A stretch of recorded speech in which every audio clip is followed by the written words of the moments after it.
හැමෝටම සුබ දවසක්. සොයමිත් සකෝ මගේ YouTube channel එකට සාදරයෙන් පිළිගන්නවා.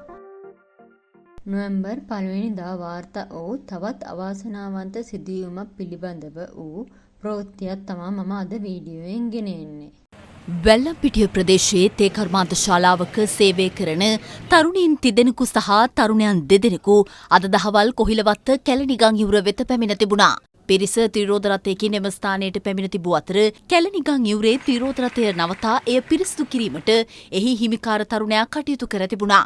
එම අවස්ථාවේදී ඔහුගේ පෙම්වතියද ජලයට බැසීමට උත්සාහ කර තිබූ අතර ඔවුන් දෙදෙනාම හදිසියේ කැලණිගඟට ඇද වැටි ගසාගෙන ගොස් තිබුණා. දී කිලුණු තරුණයා නැවත ගොඩබිමට පැමිණ තිබූ නමුත් ඔහුගේ පෙම්වතිය බේරා ගැනීමට හැකි වී තිබුණේ නැහැ. ඇගේ මලසිරුර වරාය පොලිසිය හා නාවික කිමිදුම් කොට්ටාසේ නිලධාරීන් විසින් පසුව සොයා කරනු ලැබුවා.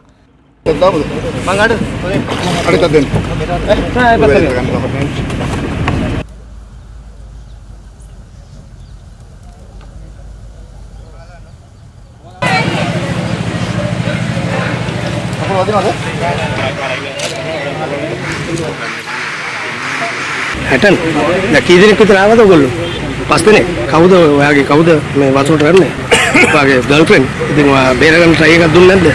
දුන්නා. ඔව්. මම අල්ලගත්තා මට පීනන්නත් බෑ. ඔයාට පීනන්න පුළුවන්ද? එයාට බෑ.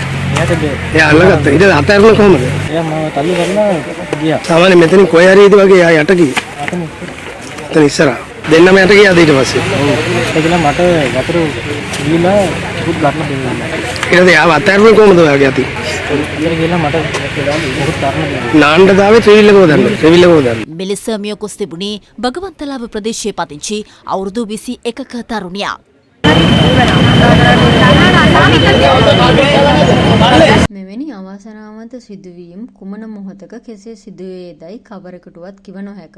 එබැවින් පිහිනීම වගේම ජීවිත ආරක්ෂාව පිළිබඳව ඉගෙනීමට උනන්දු වන්න. පිහිනන්න වගේම ජීවිත ආරක්ෂාව ගැන ඉගෙන ගන්න කැමති අයට පුළුවන් මගේ වීඩියෝ නරඹා ඉගෙන ගන්න උත්සාහ කරන්න. තව දෙයක් තමයි මගේ අදහසක් තියෙනවා අස්වැසුම තියෙන වගේම අඩු ආදායම් ලාභී ළමයින්ට නොමිලේ උගන්වන්න. හැබැයි පෝල් ෆී එක නම් ගෙවා ගන්න ඕනේ. රුපියල් 300ක් හෝ 400ක් වගේ මුදලක් තමයි වෙන්නේ පැයකට. පැයක් හොඳටම ඇති. ෆී එක පෝල් එකෙන් පෝල් එකට වෙනස් වෙනවා. ළමයි 5 දෙනෙක් නම් අඩුම ඉන්නවා නම් හොඳයි. මම ඉන්නේ දීගම් ප්‍රදේශයේ එයාට ඉන්න ළමයින්ට දෙමාපියන්ට පුළුවන් මගේ සෝෂල් මීඩියා හරහා මට කතා කරන්න. මගේ තවත් අදහසක් තමයි වයස් භේදයකින් තොරව නොමිලේ වැඩමුළු පැවැත්වීම. කැමති කට්ටිය ඉන්නවා නම් මගේ සෝෂල් මීඩියා හරහා මට කතා කරන්න. ඔයාලා කැමති නම් මේ දේවල් ඉගෙන ගන්න මගේ channel එක subscribe කරලා bell icon එක click කරන්න, like and comment කරන්නත් පුළුවන්. මගේ අනිත් social media වල links පල්ලෙහා description එකේ දාලා තියෙනවා. ඒවා follow කරන්නත් අමතක කරන්න එපා. එහෙනම් ඊළඟ වීඩියෝ එකකින් හම්බ වෙනකන් හැමෝටම සුබ දවසක්.